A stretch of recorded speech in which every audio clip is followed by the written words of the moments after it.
We've got a story coming up from Jon on today's not so critical update about Facebook and tracking, because, you know, we like to switch things up every now and again.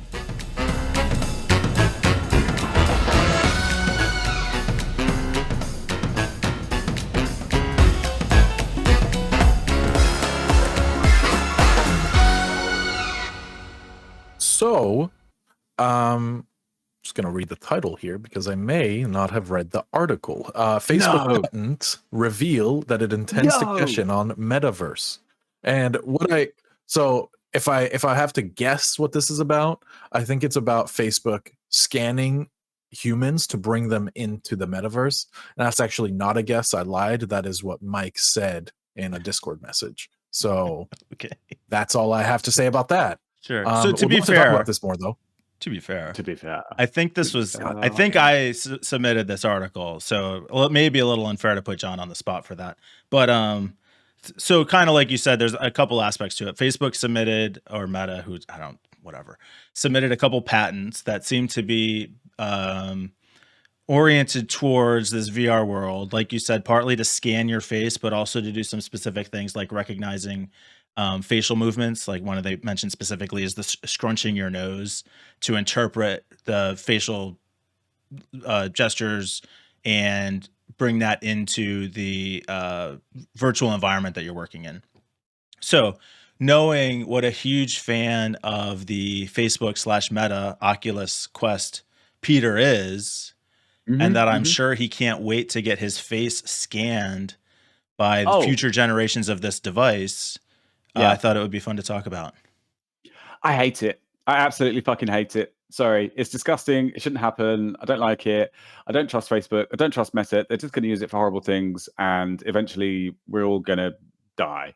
One thing I'm really looking forward to is the first major privacy breach where Facebook's database of psychological profiles and biometric data that's been collected on all of us gets leaked onto the internet.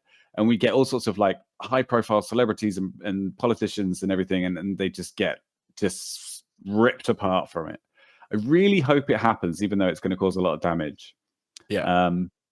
Because I feel like it's the only way that it's kind of radical, but I think it's the only way that people are going to realize, oh, you know what? This is actually kind of a bad idea. I'm tired of it, man. I'm tired of this constant erosion of people's rights to privacy because of money, basically. It makes me angry and I hate it. Thank you. So I want to loop back to a video we did called Criticisms of Facebook, which was the Wikipedia article, and just remind everyone that this is the same company. This is the same company that is going to now scan our faces and insert them into the metaverse or whatever you want to call it. Now, like if this was anyone else, this is like a VR nerd, Sword Art Online, Ready Player One fans' wet dream. A steps towards full immersion VR. The problem with any like cool future that nerds imagine, including myself as a proud nerd, is that it's only one step away from a dystopian nightmare, pretty much 100%. every single time. We can't have nice things. Definitely headed. To be fair, no, don't. To be fair. Talk, you guys. I'll make your point. I don't remember it anymore. No, okay, cool. So, My point is, all of these scenarios, like all of them. Ready Player One, already are in a dystopia, right? Like if you go and look at Ready Player One, poverty is at an all-time high. They live in like fucking cars and landfills, and their only escape is virtual reality. But the downside is that virtual reality isn't going to be run by some really, really cool guy. It's going to be run by the devil. Zuckerberg, but he thinks he's so cool. Oh, he really wants to be who should be in charge of the metaverse if we're going to put anyone up on a pedestal is the company Valve. Oh, okay, right. Valve. They're just as bad, aren't they? They're just How are they bad? better at disguising their capitalist desires to take over the world. I mean, think they're Valve is a great company. So Okay. like this is Compared to basically Facebook. talking about creating your digital avatar. I mean, they probably are. Yeah, sorry. And people are already doing this. I know, like when my kid was young, they would spend hours customizing the me on the Nintendo Wii. I would do. I play this little stupid startup company game that I've talked about a couple times. It's not stupid. Right. I love it. I play it all the time.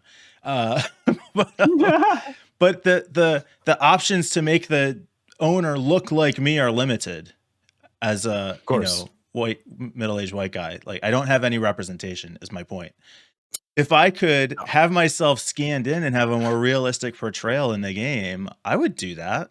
That's all we're talking about here. It shouldn't. It should, but it's not all we're talking about, though. That's the sad part. Is like, it's not just a.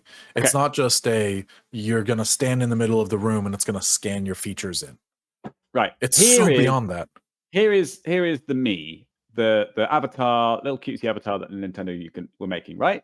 Here is a fully AI deepfake mic that is representing you in virtual reality, right? It doesn't even need you to be there. And in fact, I don't know, I could be speaking to one right now. In fact, in future episodes of this podcast will be just 3 fake us, right?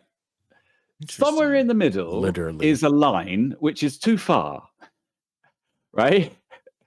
And I think what Facebook are talking about here is just over that line. In fact, that's quite further over that line than it should be. That's so the deep fake angle I think is interesting. We've kind of touched on deep fakes before. Probably don't have time to go super deep on it now, but I'd like to come back to that at some point. I guess from a security standpoint, though, I don't know if this is true or not. Could this create like a facial recognition security risk? Like somebody could use the scanned image of you to get things, or is that essentially just a deep fake? That's just one example of the problem. Yeah. Look, you know how it works on the internet. If you can think of it, you've brought it into existence. If someone hasn't already done that, they're gonna, because you thought of it right now, and they're gonna think, oh yeah, you know what? Same thing with the crypto thing with Norton. There was a big load of cocaine done one day in a meeting, and someone said, hey, you know what? We should like add crypto onto our products. And then another guy went, sent it. Yeah, let's do it. And now you just thought of it. So one day somebody's gonna go, oh god, so you know what? One of the most sensitive yet overlooked parts of our bodies are our eyes, specifically our retinas. They are a crucial piece to our identity as individual people. And just like a fingerprint has been proven that if you take a picture of someone's hand like this and it's in high definition, then you can use their fingerprint, print it somewhere on whatever sticky, like this has been proven. This is like, you can do this. This is possible. And the same thing goes for your eyes. Sound like you're talking from experience. John's 3D. I may or may not have. No, I'm just kidding. I don't think I do like to imagine Peter with his Oculus now has a camera built right into the inside of it, scanning his retinas. But it won't even be. I don't think it's going to be like a goggle. It will be a helmet. It's going to be like Sword Art Online. You're going to wear the nerve gear. And in the nerve gear, it's going to have a fucking infrared, and it's just going to just scan your face. Can't wait. Despite my rage against this whole thing, I'm definitely going to buy one of those as soon as it comes out. Which has been your stance on Oculus all along, right? I know. I can't. I hate myself, but I just have so much fun. You just love it too much. Oh my god! Poker Face. We're watching Lady him Gaga. just fracture down the middle. No.